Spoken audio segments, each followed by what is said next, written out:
Welcome back to Hashtag Sisters-in-Law with Jill Wine-Banks, Joyce Vance, Kimberly Atkins-Storr, and me, Barb McQuade. We're really excited about our upcoming trip to Colorado, looking for the blue skies and the white mountains. Can't wait to be there. We'll be doing a live show in Denver at the Cervantes Masterpiece on April 23rd. Tickets are available now at politicon.com/tour, and we can't wait to see you there. We'll have more live shows to announce very soon as we figure out what cities we're going to travel to. Let us know if you'd like us to come to your town. Today, we'll be discussing the latest fallout with the Epstein files, the Trump administration's efforts to rig the upcoming election, and what's going on with the Defense Department and artificial intelligence. But first, I wanted to ask my sisters if they had any interesting takeaways from this week's State of the Union address. Did you all watch it, or did you read some of the highlights from it? Any takeaways? Jill, how about you? Well, I watched a large part of it and also followed the commentary on it. And I guess there's two takeaways. One is the relief I felt when it was over. Yes. Longest State of the Union ever, right? It's like almost 2 hours. Not only longest, but the most lies ever. Yeah. And then I do have to say that my ears perked up when he said he had lifted 2.4 million people off food stamps. Mm-hmm. And he didn't lift them anywhere. He threw them off. He terminated the program. And shame on the fact checkers who said instead of that was a blatant lie, that it needed context. It didn't need context. It was totally untrue. So those were my two most vivid reactions. You know, Jill has had a varied career, but there's one job she hasn't had, and I think she just made herself the leading candidate for it. I want Jill as the new New York Times fact checker. Yes. I would take that job. How about you, Joyce? Did you have any takeaways from the State of the Union? You know, I watched the whole thing. I was in Montgomery, Alabama, actually, at the Southern Poverty Law Center giving a talk that night, and I went back home and watched it. And my takeaway was this. For those who were using bingo cards and taking a drink every time Trump hit on a familiar theme, if you had been taking a drink every time Trump told the truth, you would have stayed sober. All right, that's fair. How about you, Kim? Any takeaways? The look on Chief Justice John Roberts' face throughout the entirety of the event, whenever a camera hit him, looked like sheer pain. Like it looked like, yes. I mean, he was memified. You know, he looked like he was about to sit for a root canal. Like he seemed so very unhappy. Of course, the president was not very happy with him either, and did deride the court a little bit. I honestly expected him to do more, but he spoke about that in like the first part of the State of the Union, where he seemed to still sort of be staying on script before he totally like took a left turn and then just went all full Trump. But yeah, that was chilly, especially compared to last year. Remember where he grabbed Robert's hand and said, "Thank you, thank you so much. I won't forget." He forgot. Oh, that's great. Yeah, in fact, I saw somebody describe, Kim, that exact picture of Chief Justice Roberts looking very concerned, and it said something like Dr. Frankenstein listening to Frankenstein's monster and realizing what he has wrought. That's perfect. Point. That is so perfect. Justice Kagan also looked quite incredulous, like, I cannot believe what is coming out of this guy's mouth. I don't know if you saw any of her facial expressions. Wouldn't you love to know what their conversation was? He goes into her chambers and he's like, Elena, you've got to come with me. You can't make me go alone. And she's like, no, I'm not going to do it. And he's like, I'll get you a better window view or something. I mean, what did he promise her to get her to go? Oh, man. You know, I don't know that I have any takeaways any different from what you have.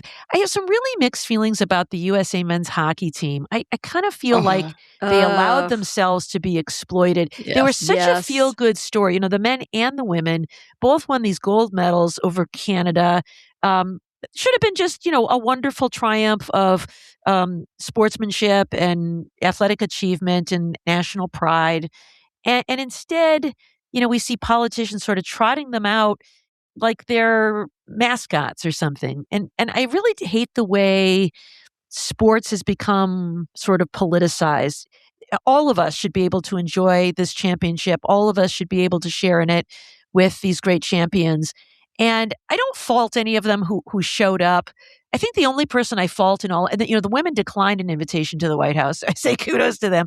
But I don't know. The only person I fault in all of this politicization of sports, I think, is Kash Patel, who shows up in the men's locker room. He says he's in Italy, the FBI director, for work because he's there for security purposes for the Olympics. Okay, whatever. Maybe he's there for work.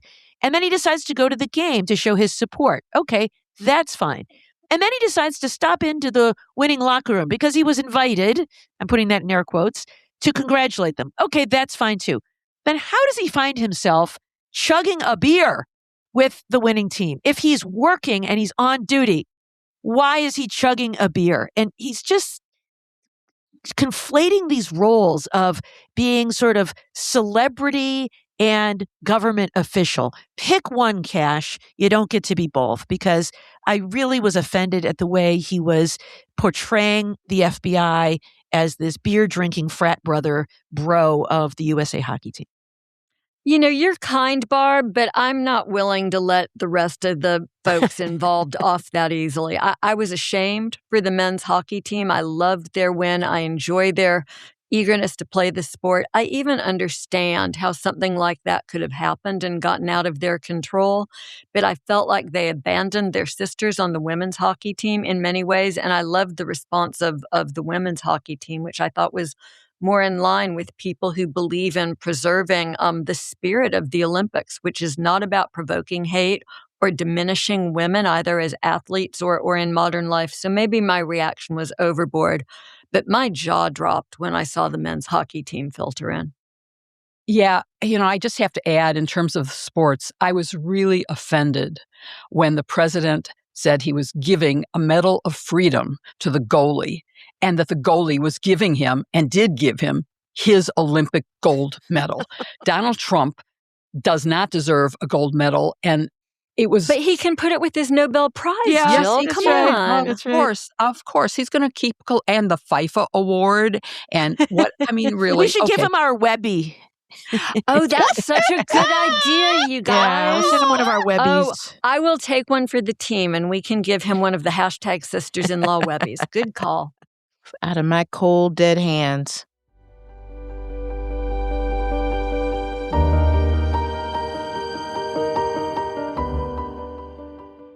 DeleteMe makes it easy, quick, and safe to remove your personal data online at a time when surveillance and data breaches are common enough to make everyone vulnerable.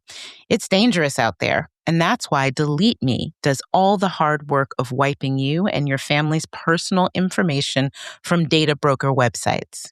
And the best thing of all, it's not just a passive service. DeleteMe sends you regular personalized privacy reports showing you what info they found and where they found it and what they removed. But they don't stop there. DeleteMe isn't just a one-time service. It's always working for you by constantly monitoring and removing the personal information you don't want on the internet. Consider it like your personal warrior protecting your data, autonomy, and privacy. Jill, you're my personal warrior. But for the rest of us, even if you're not a public figure in the internet age, all of us are potential targets for malicious actors or blackmailers and worse. Especially if you have minors or children in your family, DeleteMe is a must. Once we got started with them, the peace of mind was such a relief. I trust them to protect me, my sisters, and my loved ones, and I know that they can help keep you and your family safe too. The New York Times Wirecutter has named DeleteMe their top pick for data removal services for a reason. So don't wait. Take control of your data and keep your private life private by signing up for DeleteMe, now at a special discount for our listeners. Get 20% off your DeleteMe plan when you go to joindeleteme.com/sisters and use promo code SISTERS at checkout. The only way to get 20% off is to go to joindeleteme.com/sisters and enter code SISTERS at checkout. That's joindeleteme.com/sisters, code SISTERS. The link is in the show notes.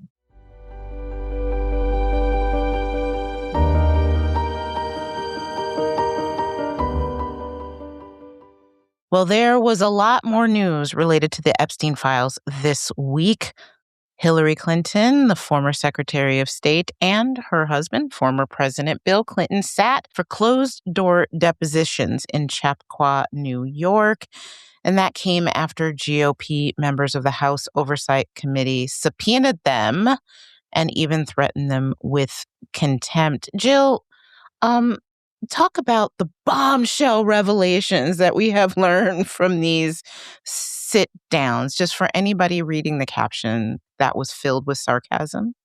Um, and what we've heard from the Clintons' reaction afterwards. As we're taping this, I should say, I believe Bill Clinton is still testifying in his hearing on a Friday afternoon.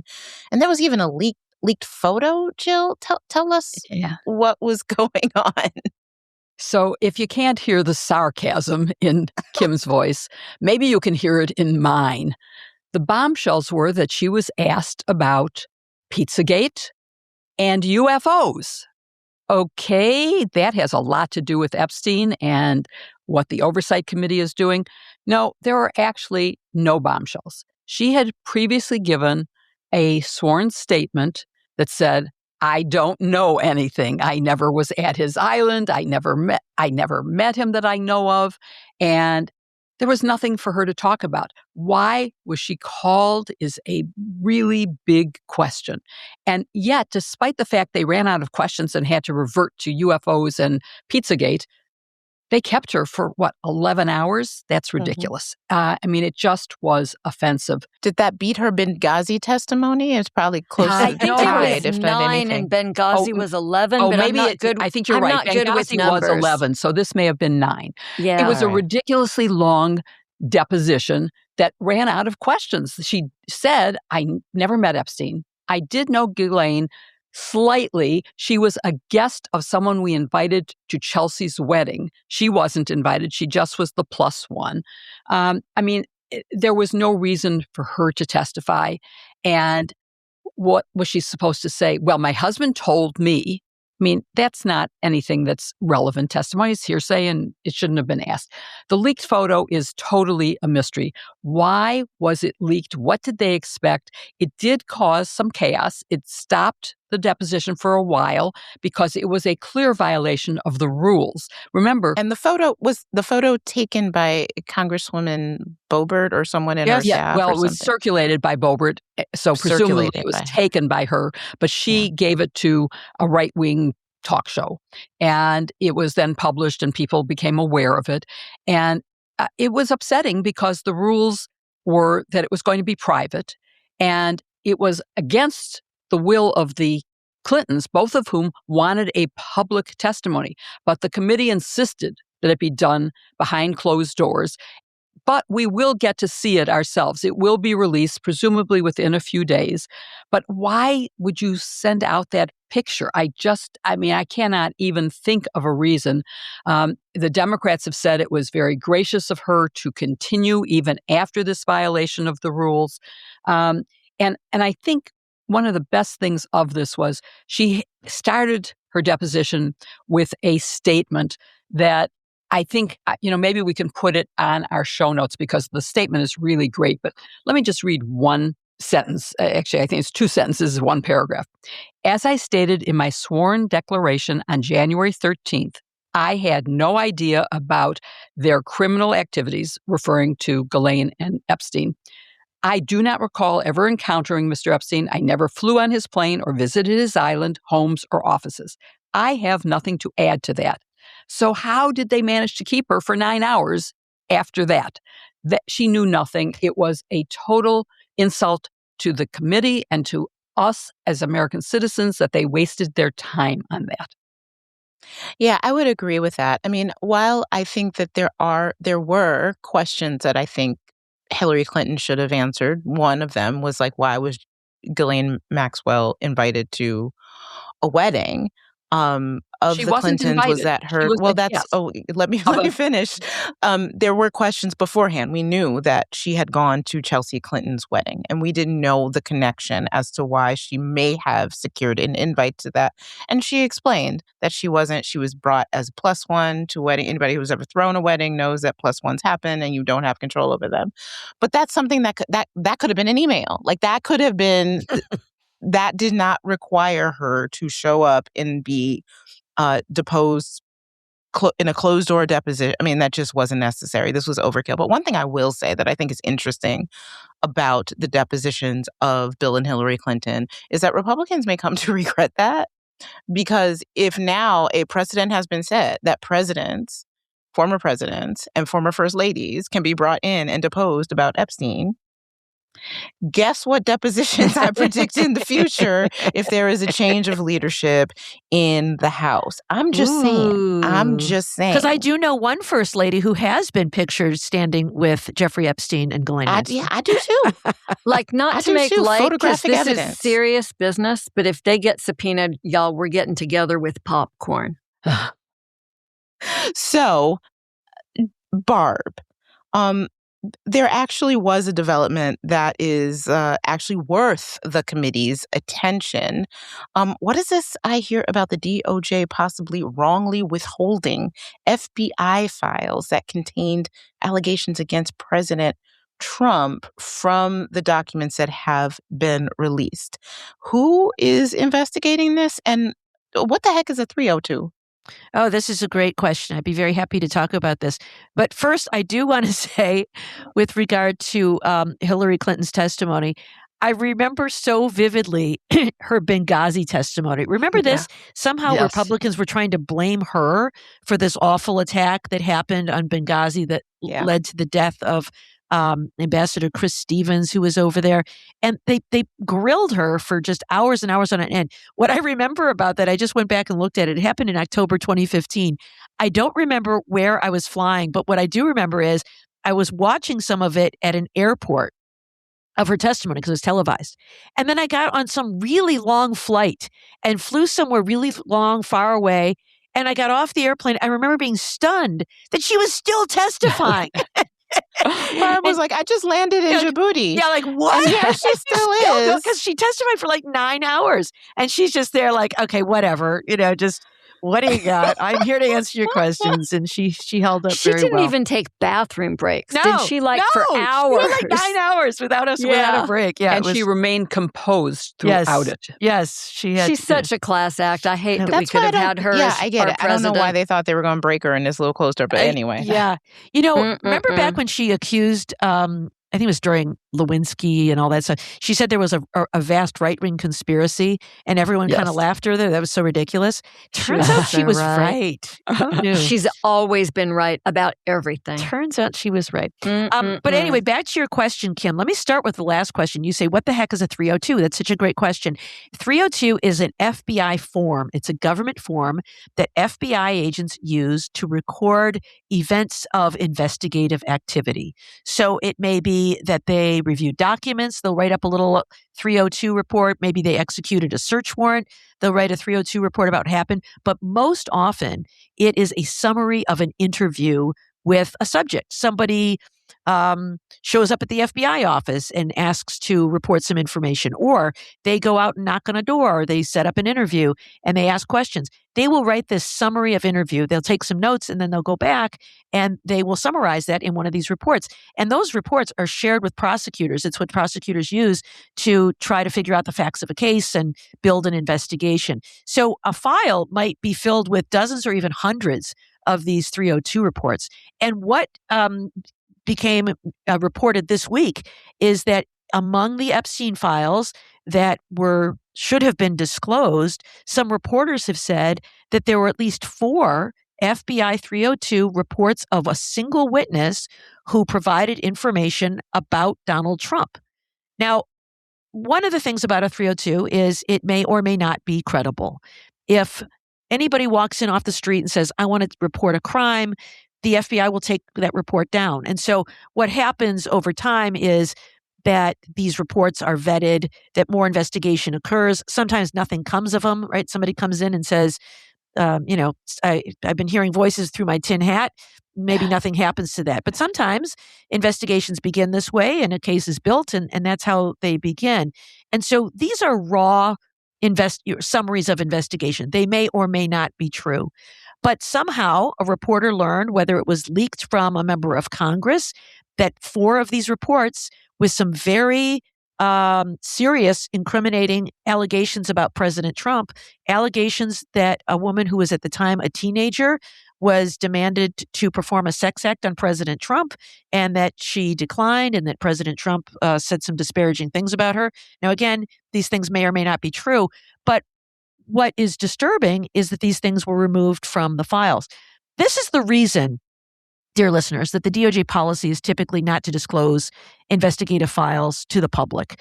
Only if somebody gets charged with a crime and evidence goes into the public record do those things become public. And ordinarily, all these things are kept back. However, because of the congressionally enacted Epstein Files Transparency Act, they were ordered to produce all of these things and told, you may not withhold any documents on the basis that it might cause embarrassment to any political figure or anybody. And so there's no basis to withhold these reports. The only basis for withholding reports was for ongoing investigations to protect the privacy of victims and survivors and for national security reasons. It appears that none of those reasons are met here. So this creates a question as to why these 302s have not been produced in the Epstein files. What's interesting to me on that, Barb, is that the reason that we know they are missing is that the FBI is incompetent, or DOJ. When they did this, they created a index that showed 4 interviews of the same person. And then people looked at it and went, but there's only one 302 here. Where are the other 3? So that was, a very careless thing that they did. And that's why we know about this.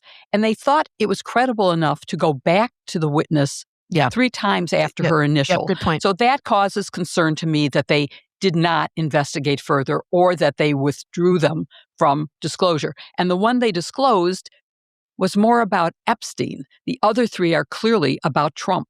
So why did they take those out?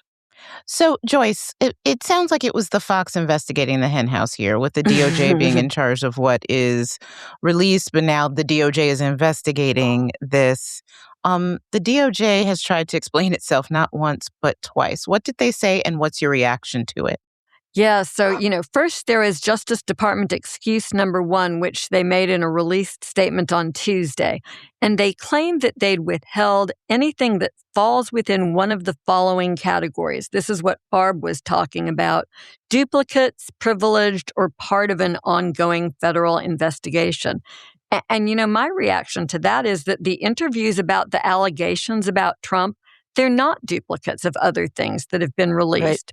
And there's no legal privilege that would allow DOJ to disclose the parts of FBI interviews with a victim about Epstein, but conceal parts about Trump, which is the allegation in some cases here. So basically, statement 1 gets the big from me. I mean, this one just doesn't pass Do that again.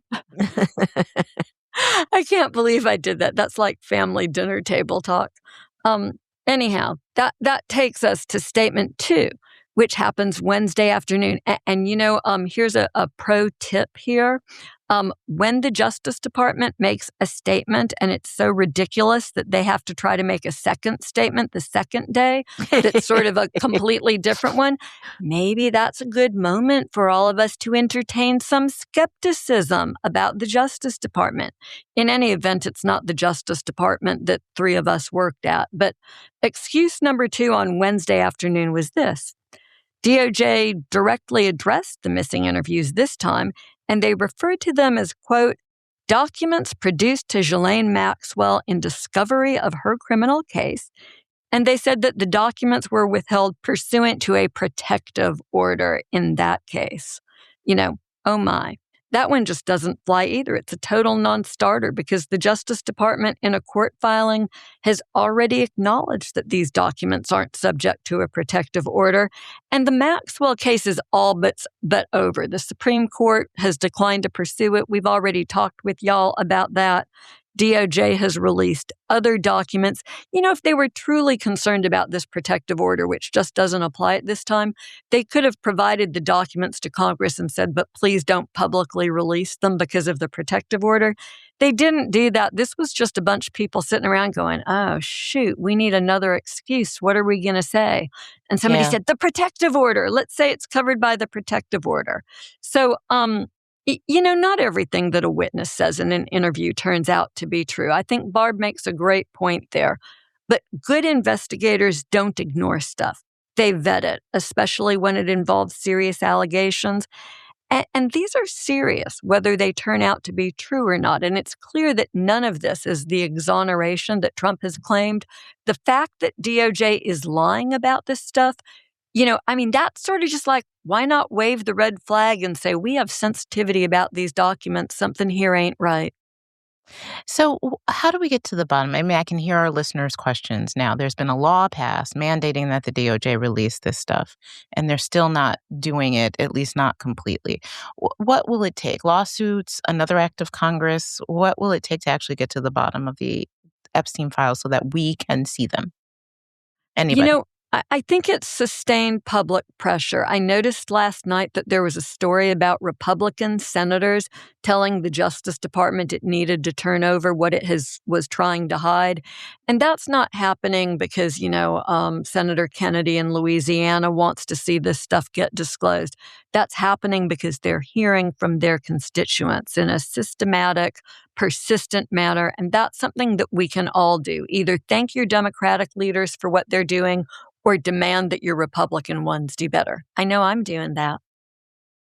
Barb has answered a question from a listener about why, what can we do? And don't tell me to just write to my members of Congress. And Joyce is right, and Barb was right in answering that question, that it does make a difference. They do respond, and it is worth pressuring everyone to make sure that this happens.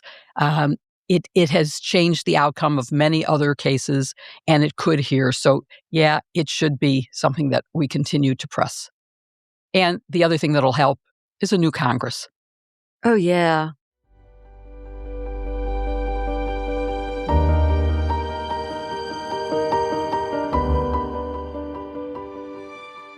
Our dogs deserve the best of everything.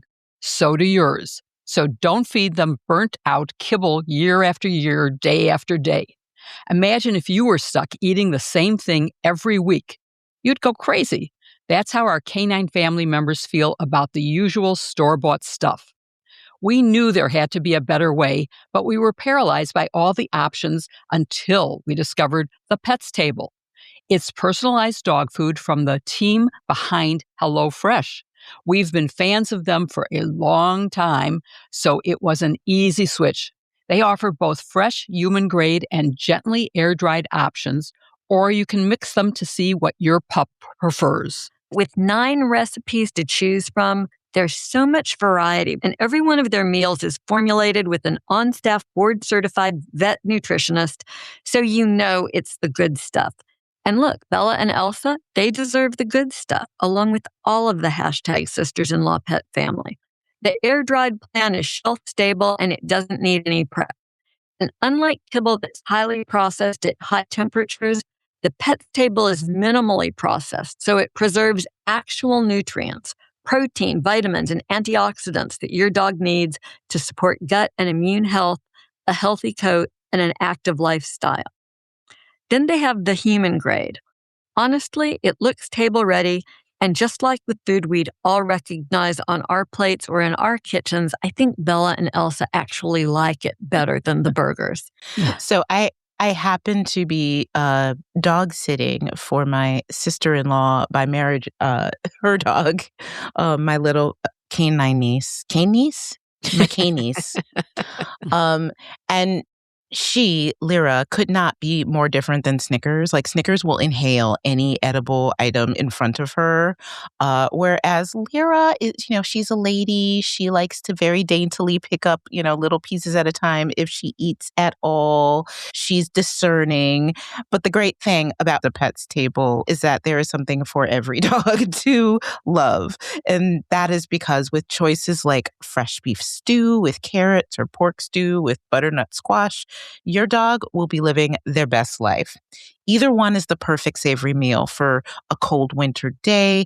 And based on how excited both Snickers and Lyra get when it's set out, I know that they are big fans. And I feel so much better knowing that they're getting real food designed with their health in mind. Snickers even seems to have more energy, which she really didn't need. Like, she had plenty of energy on her own, but she gets very, very excited when she sees the Pets Table Tupperware that we keep her food in. So she's a big fan. It's like, have you seen those ads for Snickers bars where people aren't themselves? They Yes. they don't have energy and they can't figure out what's going on, and they say you're not Yes. yourself. I think it's Pet's Table for Snickers when Yes. she becomes her true self. Well, each plan with Pet's Table is customized for your dog's specific needs based on their age, weight, activity level, and more to keep them lean and healthy.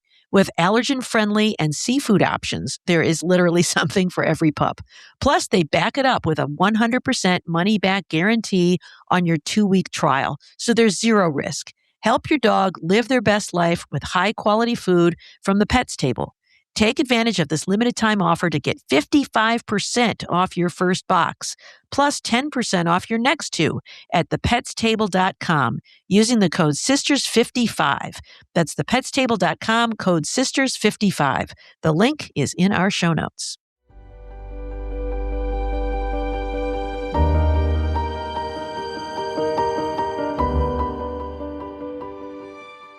It's only February, which means there's still plenty of time for new goals and a fresh start in 2026. For us, that's been launching the Sisters Sidebar podcast and finding time to enjoy the small things. No matter what your vision is, the best way to reach it is to do a bunch of little things that make every day more vibrant so you can enjoy the journey along the way. And here's one little thing we found. It's laundry sauce. Thanks to laundry sauce, we found an easy switch we can all make to freshen up our laundry routines and make our clothes and our lives just a little bit more pleasant. Laundry Sauce is a premium collection of high-performance detergent pods and other laundry essentials infused with bold, sophisticated fragrances crafted by the world's top perfumers. We all love it when our skin feels and smells great, and the same goes for our outfits. It's not the typical detergent you grew up with. They have so many amazing scents, and you can choose your own signature fragrance for your wardrobe. It's such an effortless way to take laundry day to the next level and make it something you can actually find pleasure in. The pre-measured pods make life easy. There's no guesswork, no clunky bottles, no mess, no stale chemical smell. Laundry Sauce seriously smells so good, you'll never go back. I love Italian bergamot. That's the only scent that I use. And every time I use it, it smells like spring came early with its modern citrusy blend of sweet mandarin, vetiver, sandalwood, and Indonesian patchouli. But I can't wait to create a cozy vibe with their new hyperallergenic limited release Himalayan cashmere. I can't wait to smell that. That has to be delightful. Although I do like feeling like I'm back in Italy on the Amalfi Coast with the Italian bergamot. I really do. But there are other really cool scents too, like wild Australian sandalwood with its hints of cedar, eucalyptus, suede, and amber. It's so versatile, and its aromatic freshness gets so many compliments. And if you subscribe to the signature package, you'll never run out again.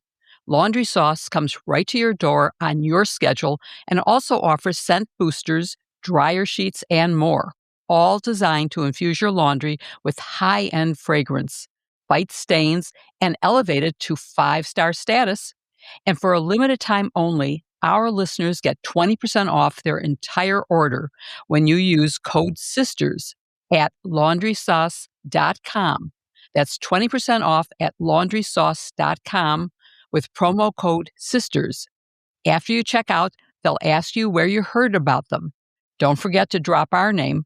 Trust us, your laundries never smelled this good. The link is also in our show notes.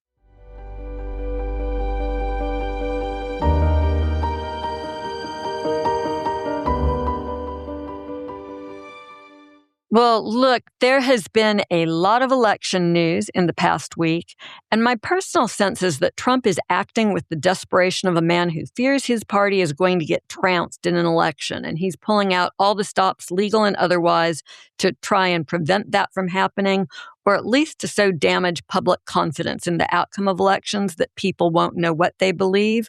So my advice for everyone is, don't believe that. Your state officials, your local officials, they know how to run elections and they can do it. But I want to check in with my sisters and see what they're thinking. So, Kim, why don't we start with the current status of the SAVE Act? Republicans in the Senate attempted a talking filibuster. What is that, and did it come off?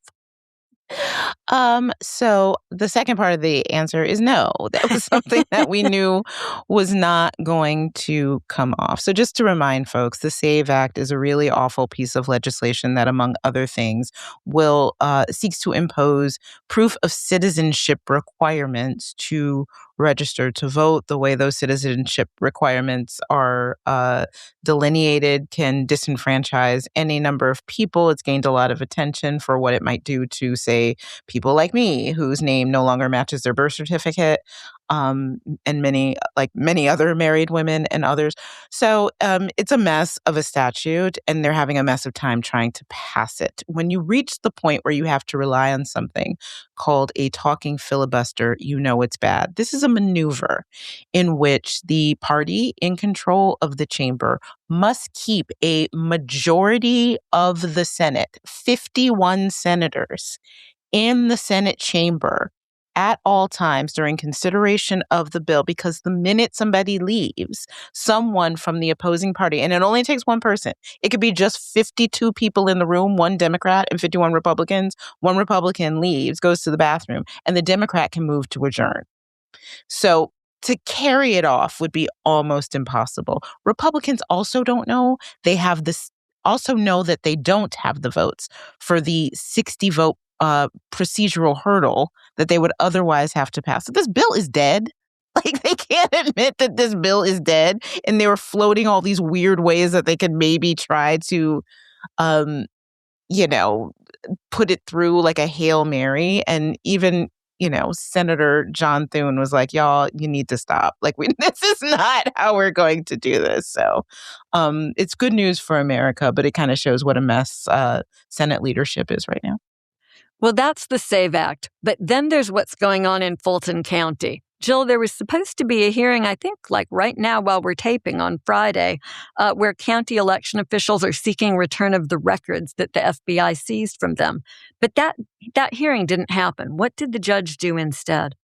So the judge canceled the hearing and ordered the parties into mediation because he thought that was a better way to handle the dispute under the Federal Rules of Criminal Procedure, Rule 41G.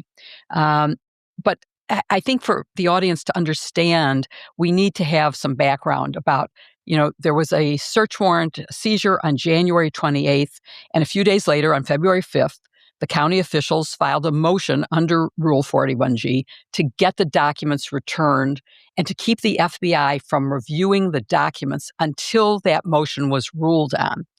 And then another motion was filed amending that on February 17th, and then another party was added as a plaintiff, and then there was supposed to be the hearing today, which is Friday, was Friday. But 2 days ago, he canceled it and made them go into mediation. So we will have to wait and see. They have until March 18th to resolve this, or else he's going to have to do something. So we won't know for almost another several weeks what is going to happen as a result of this. In the meantime, I'm sad to say, I and probably all of us are worried the FBI has control of those documents. Can they be trusted not to look at them, not to share them, not to give voter information to Republican secretaries of state, to tamper with the evidence, to order another recount? I mean, I'm sad to say I have to worry about the government misusing and mishandling, but I would be unrealistic not to worry about it. I think this was a fascinating order by the judge, though. I mean, I'm slightly encouraged, by the fact that he didn't just dismiss the Rule 41 motion to return documents out of hand, right, which is what usually happens. Usually judges say, sorry, your remedy is to move to suppress if you ever get indicted. And that didn't happen here. And the other thing is, I think the judge has sort of put the Trump administration on the horns of a dilemma, because if they don't agree to mediate and work it out, then all of this sort of dirty dealing here is going to come out in the wash. The dismissal of the FBI special agent in charge, the fact that they used a U.S. attorney from St. Louis instead of the one in Atlanta. And I feel like the government has a lot of incentive here to resolve it, because otherwise their underhanded tricks could be exposed. So it's a very strategic move by the judge. We'll see how it plays out. But Barb, more than two fronts, right? There's now a third front that's been opened, because on Wednesday, the Washington Post reported that Trump would try to do by executive order what he couldn't get the Congress to do for him. And I note that while we've been taping the podcast, Mark Elias has actually gotten his hands on a copy of this proposed 17-page executive order that the White House is floating. But talk with us about that and tell us about the plan to create a new executive order on voting, which we'll add to the end of the podcast now that it's available so people can take a look if they're so inclined.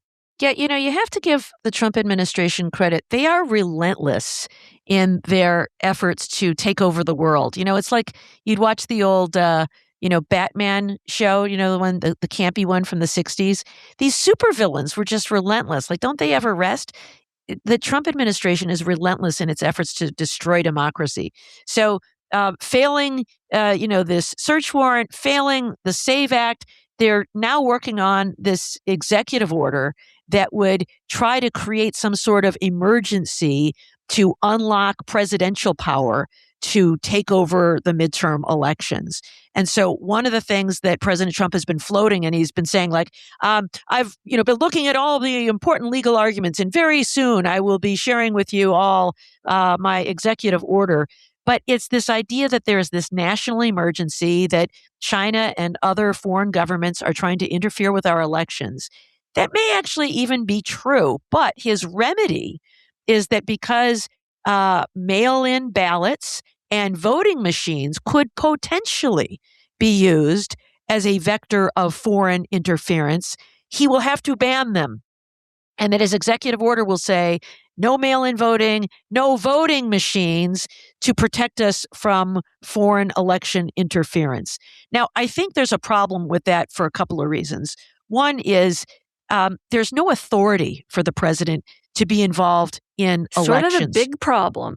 Well, yeah, it hasn't stopped him before. But he does have a lot of emergency authorities when it comes to, insurrections and bringing in the military, or when it comes into, invasions, when it comes to pandemics. The president has a lot of emergency authorities. But elections, as we have already noted, is the province of the states. And the Constitution does say that Congress may regulate that by passing legislation. But there is no role for the executive, and perhaps for good reason, because he may be on the ballot. So there's no role for the president to administer elections which are handled by the state. So the idea that he could ban voting by mail in some state that has passed this, or that he could ban voting machines that have been approved by a state, I don't think that authority is going to exist. So I think that if he is to deliver one of these executive orders, it would very quickly be met with a legal challenge, and I think it is unlikely to be successful. But one of the things he's piggybacking on is the fact that, of course, during the Obama administration and again in the Biden administration, they did find that there were efforts by Russia to interfere with our election, and they even took action. But the action wasn't against voting in the states. The action was against the interferers, right? They imposed sanctions on other governments who were attempting to interfere with our elections. But I think that's just enough cover to say, well, Obama and Biden did it, so I'm doing it too. Of course, it is a very different thing. I also think this brings back to us, remember the plot twist that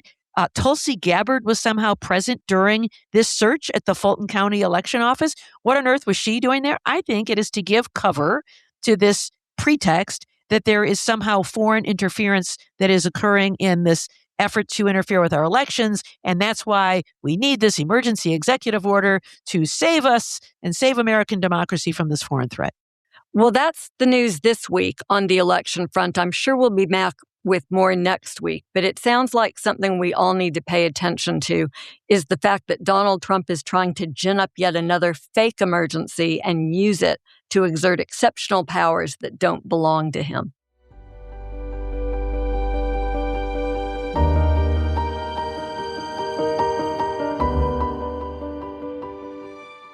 You deserve the best. So if you want to eat better, save money, or create meals that you're proud to serve, it's time to upgrade your cookware with HexClad.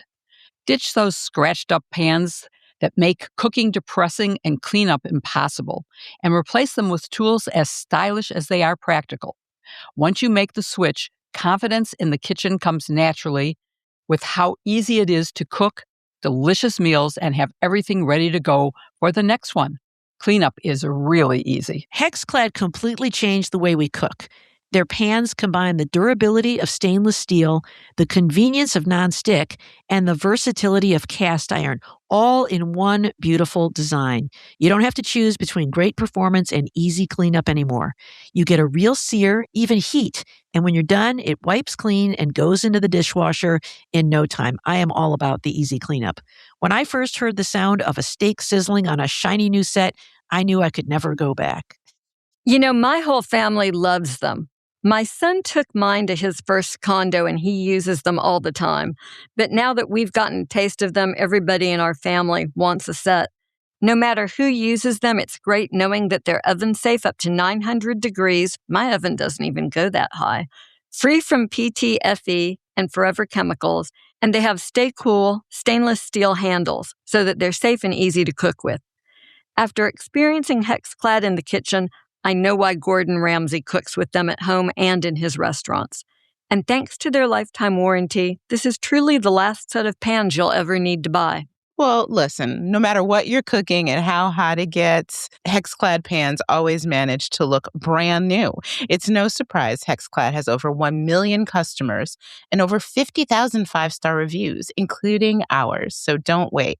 For a limited time only, our listeners get 10% off their order with our exclusive link. Just head to hexclad.com/sisters. Support our show and check them out at HEXCLAD.com/sisters. Make sure to let them know that we sent you. Bon appetit, and let's cook with HexClad's revolutionary cookware. The link, as always, is in our show notes.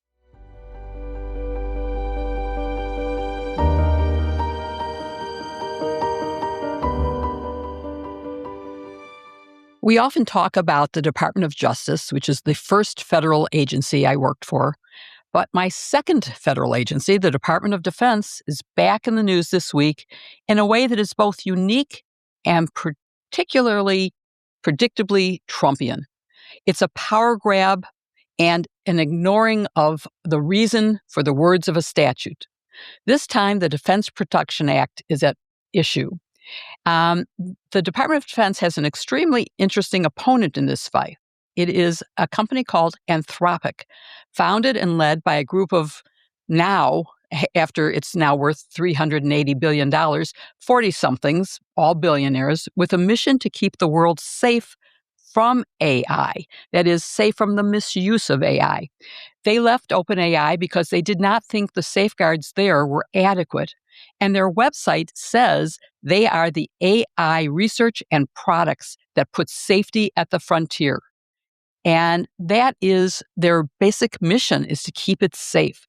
They are now embroiled in a fight with what they are using conciliatory language by saying the Department of War as opposed to the actual name Department of Defense, and they're calling people war fighters. Barb, what is the fight between DOD and Anthropic? Yeah, so first, it's good, I think, to point out that Anthropic has really tried to claim a lane for itself as the, humane, ethical use of AI. Anthropic comes from, a word that means humanity. And they named their big AI tool Claude after Claude Shannon, who was considered like the godfather of digital information, to put a human name and a human face on it. And they have certainly entered into contracts with the Defense Department. But when they do, they include in their contracts what they call the use cases. Here are the ways we believe our software, our AI technology can be used safely that we have vetted. And two of these use cases are things that they have never included in their contracts. One is mass domestic surveillance. And so one of the concerns that Anthropic has is that this could be a violation of the civil liberties of American citizens, because its tools would allow someone to, for example, collect all of Jill Wine-Banks' movements of travel, all of her web browsing, all of her associations, all of her public appearances, every place she's been, every place she's lived, and to amass all of that by gathering everything they can off the internet and putting together a dossier about Jill Wine-Banks to say, here's everything we know about her. We have taken this scattered, innocuous data and put it together a comprehensive picture of her life. And we can do this at scale for everybody in America. They said we've never intended for it to be used that way. What the government says is we want to use it for anything that can be legally used. Well, because there's no law prohibiting this, because nobody in Congress thought to pass it yet, it is legal, but that is not what Anthropic thinks it can or should be used for. The second one, and perhaps, I don't know which is more concerning, they're both concerning, is the use of fully autonomous weapons.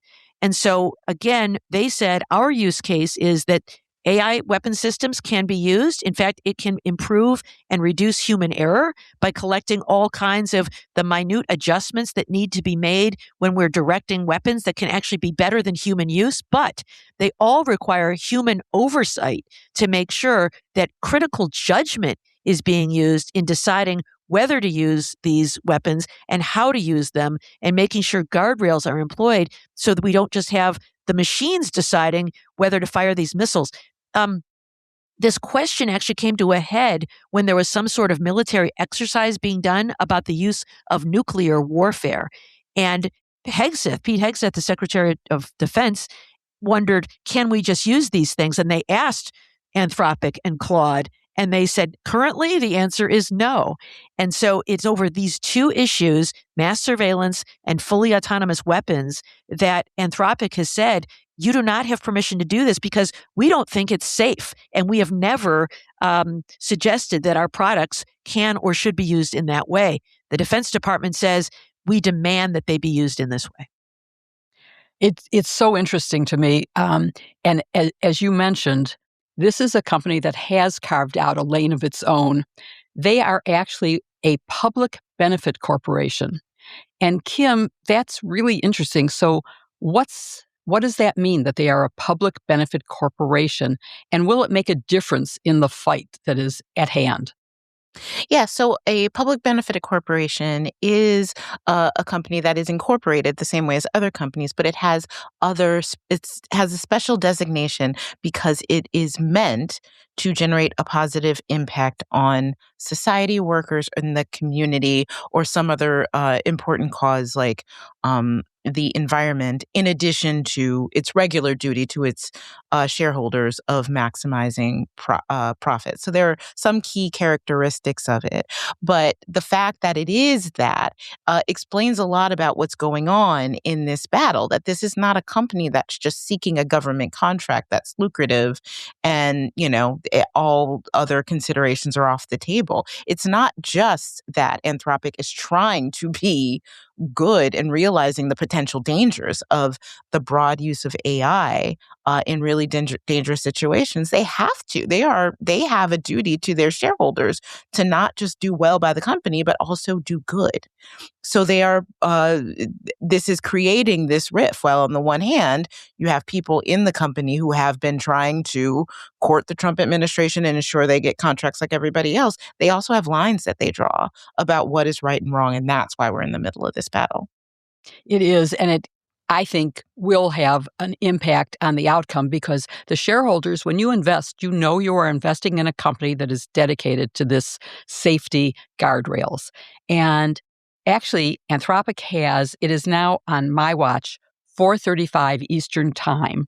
So they have less than 30 minutes left to either exceed, because they have until 5:01 p.m. Eastern Time today to agree to Hex's demands that they give the Pentagon Claude for, quote, all lawful purposes. And if they don't, he has threatened them with consequences, which include losing a $200 million contract and invocation of the Defense Production Act against them. So, Joyce, it's interesting because is this what the Defense Production Act was intended to be used for? Is it what the drafters contemplated? What is the act? Yeah, so it's very interesting. As you say, it's by my watch, 3:36 Central Time right now. They've got until 5:01, but Vera Bergengruen, the national security reporter at the at the Wall Street Journal, is reporting this. She says, Trump rails against, quote, left-wing nut jobs at Anthropic and says he is directing every U.S. federal agency to immediately cease all use of Anthropic's technology. He's given them a 6-month phase out, and then he delivered this threat. Anthropic better get their act together, or I will use the full power of the presidency to make them comply with major civil and criminal consequences to follow, which I think is the Defense Production Act question that you have asked, Jill. That act gives the federal government broad authority to direct private companies to meet the needs of national defense. And it was signed first by Harry Truman in 1950 amid supply concerns during the Korean War. I actually wrote about this in my book, but it has to be periodically re-upped. It would sundown if Congress didn't reauthorize it. I think the last time that happened was late last year, but don't quote me on that. In any event, it has to happen periodically. So Truman signs off on it because he needs to respond to industrial and economic requirements during the Korean War. But since then, other administrations have used it for a wide variety of purposes, from expanding missile production to during the COVID pandemic, Joe Biden used it to prioritize baby formula deliveries. And ventilators. General Motors and too. Ford were ordered to produce ventilators. All sorts of things. Mm-hmm. So frequently it's enforced, as it was in those cases, via voluntary agreements with the private sector. But one of the Act's provisions does allow the president to require companies to prioritize government contracts and orders that are deemed essential to national defense. It's hard to say for sure whether what Trump is now doing is within the original intent of the folks who wrote this statute and have re-upped it, simply because nobody ever contemplated, hey, did you see the movie War Games? It wasn't scary enough, so let's go set AI loose. But I don't think that this is a legitimate use of that legal authority. I think now, if the president is determined to do this, there will be lawsuits, and it will be up to the courts to decide what the true extent of the Defense Production Act is. And yet the safeguards that Anthropic wants seem narrow to me. As Barb said, it's preventing the use of their products for two things only, and which is the use of Claude for mass surveillance and for completely autonomous weapons without human oversight. So I was surprised by the Pentagon's response that got really dirty and personal using ad hominem attacks. Um, Kim, what did the Pentagon say in response to Dario's statement that this is our mission and we have to insist that we keep to the security and safety that we are founded on? Well, the Pentagon's Undersecretary for Research, Emil Michael, said, "It's a shame that Dario Amodi is a liar and has a God complex." I mean, he's basically accusing Anthropic of having a God complex by trying to personally control U.S. military policy in a dangerous way. And it seems pretty clear to me that it's the opposite going on. They're like, we did not sign up for not having humans in control of deadly decision making and for mass surveillance. That's not what we did. We were trying to provide you a helpful tool. We just don't want it used for evil. So, yeah. Yeah, and it seems to be a total misreading of what Dario said, which was not that the company is going to make these decisions, not the military. He absolutely said and recognized the military's right to make these decisions, but it is their right not to provide that. Joyce, is this the rare example we need more of, where a corporation risks a huge contract and being labeled a supply chain risk for ethical reasons? You bet. This is like the law firms that stood up to Donald Trump. And when they went to court, they won, right? Standing up to the bully really does work. And what he relies on in these situations is that he will threaten the company's economic survival. That's what he tried to do with the law firms. He threatened their economic survival. A couple of them folded. The ones that went to court, though, they are strong. They have gained public credibility and clients, I would suspect, as well. And they are moving forward. I hope Anthropic will set a strong ethical stance here.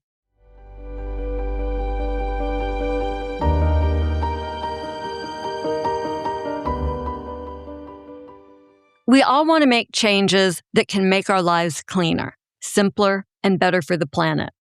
Most of us are already pros at recycling bottles, cardboard, and cans. It's sort of a hobby around here. But food waste is a daily issue in everyone's home.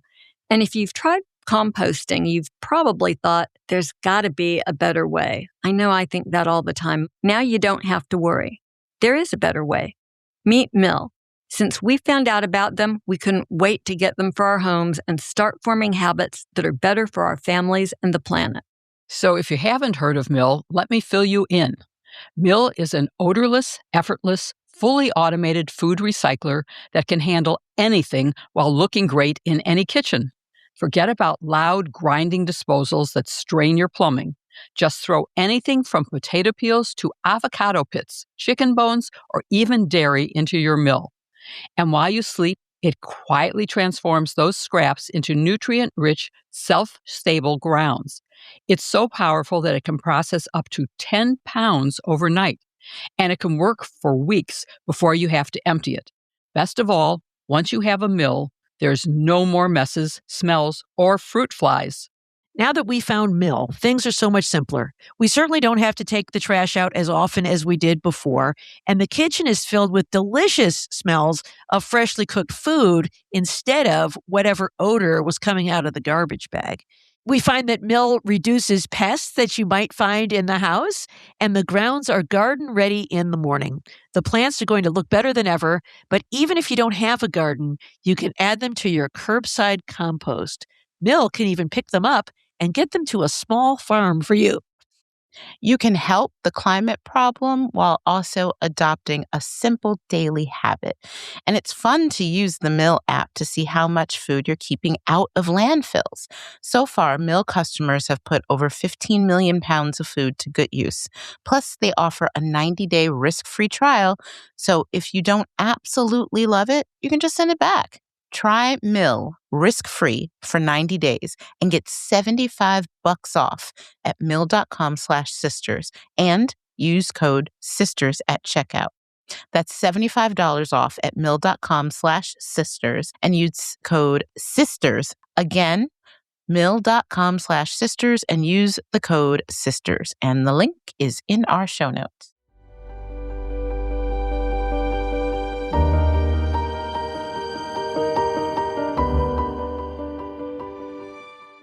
Well, now comes the part of the show that we like the best, the part where we answer your questions. If you have a question for us, please email sistersinlaw@politicon.com or tag us on social media using hashtag sistersinlaw. If we don't get to your question during the show, we'll try to answer it during our new show, Sisters Sidebar, every Wednesday. Our first question comes to us from Richard in Boston. Richard asks, my husband, my parents, and I were at your live show in Boston, which was a wonderful night. Oh, thank you, Richard. We had a blast there, too. It was so uplifting to spend That was the night Trump got convicted. Yes. We had more than a blast. 34 felonies, yeah. It was so uplifting to spend that great moment of real justice with an energized audience and the four of you. Here's my question. Given its potential for misuse by an unscrupulous president, is it possible to eliminate the pardon power? What is the argument to keep it? Joyce, what are your thoughts? Well, Richard, thanks for the great memory. Unfortunately, I don't have the answer you want to hear to your question. Look, the pardon power is meant to be broad and expansive. It exists so a president can do mercy, and it is compelled by the Constitution. The only exceptions are set forth in the Constitution. The president cannot issue a pardon for an impeachment, for instance. But other than that, that broad power will exist unless and until there's a constitutional amendment. And so I think that we're stuck with the misuse by an unscrupulous president, not, by the way, because the founding fathers screwed up when they created the power, but because the Supreme Court in the immunity case said a president could never commit a crime when he was engaging in official business. And that means that even if Donald Trump were to take a bribe in exchange for issuing a pardon, and I know that y'all remember stuff at the beginning of this administration, so I won't rehash it. Even if he did that, he can't be prosecuted. That, I think, is the flaw here, frankly, and it's at the doorstep of the Supreme Court justices who are in the majority on that case. All right, very good. Our next question comes to us from Anne in Bend, Oregon. I love Bend, Oregon. Anne, I'm very envious of your hometown. Anne asks, in regard to the Epstein case, has the statute of limitations run out on still living and possible perpetrators? Jill, what do you say about that? I'm glad to answer this question because I do have, I think, an answer that'll please you, Anne. And that is that many states, at least 15 and a growing number, have eliminated the statute of limitations for sex crimes, especially those involving children. So my state, Illinois, and your state, Oregon, have done that. Anything that is a sex crime felony has no statute of limitations. But I do want to point out that there is a reason for a statute of limitations. I mean, evidence goes stale, and at some point, you really can't prove a case adequately. And so we have a statute of limitation. There are also tolling provisions in many states. So if the defendant is out of the state, the statute is tolled until he's back, he or she is back in the state. And there have been added civil claims are now possible long after you would think they were otherwise prosecutable, like E. Jean Carroll's case. But yes, many people can still be prosecuted for the Epstein crimes. All right, very good. And our final question comes to us from David in Toronto, Canada. Asks, why do prosecutors need preemptive strikes in jury selection? Defendants are entitled to a jury of their peers, but prosecutors are not. Kim, what say you to David's question? Yeah, this is a really good question. So I think you're talking about peremptory strikes. Preemptive strikes, I think, is a military term that is something entirely different. What we are talking about is the ability in trials of the attorneys on each side to strike someone from a jury, from jury selection for no reason at all.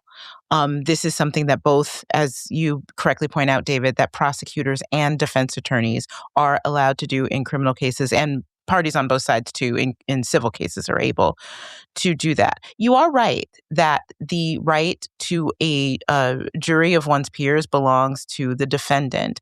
And that is why we have rules in place not only to draw randomly from the community where the defendant is and ensure that the jury pool is not tainted in any way to ensure that they do have that, but peremptory strikes also serve another important value, and that's why they get them on both sides, which is ensuring that justice is served by avoiding jury nullification. You really don't want, if there is a defendant being tried for a heinous crime and you have a juror that goes on and says, I don't trust the police. They're just out to get people in my community and I'm not going to help them do their job to lock someone up. You don't want someone like that on a jury because it can keep somebody who committed a terrible crime from being convicted. And that's why it's really important that both prosecutors and defense attorneys have the ability to do that. There are safeguards. There's something called Bivens challenges that if either side does it for a non-permissible reason, like race, gender, something that is impermissible, that can be challenged and a judge decides whether there was bias there, because that's not allowed. But we do want, in my opinion, to have a system where both sides get peremptory strikes. All right, well, there you have it. Thank you for listening to Hashtag Sisters-in-Law with Jill Wine-Banks, Joyce Vance, Kimberly Atkins-Storr, and me, Barb McQuade. We hope to see you at our live show in Denver, Colorado at the Cervantes Masterpiece on April 23rd. Tickets are available at politicon.com/tour, so make sure you get them before they sell out. And don't forget to pick up your favorite Hashtag Sisters-in-Law merch and other goodies at politicon.com/merch. And make sure you check out our new companion podcast, Sisters Sidebar, on Wednesdays. And please show some love to this week's sponsors, DeleteMe, The Pets Table, Laundry Sauce, Hexclad, and Mill. The links are in the show notes. Please support them because they make this podcast possible. See you next week with another episode, Hashtag Sisters-in-Law.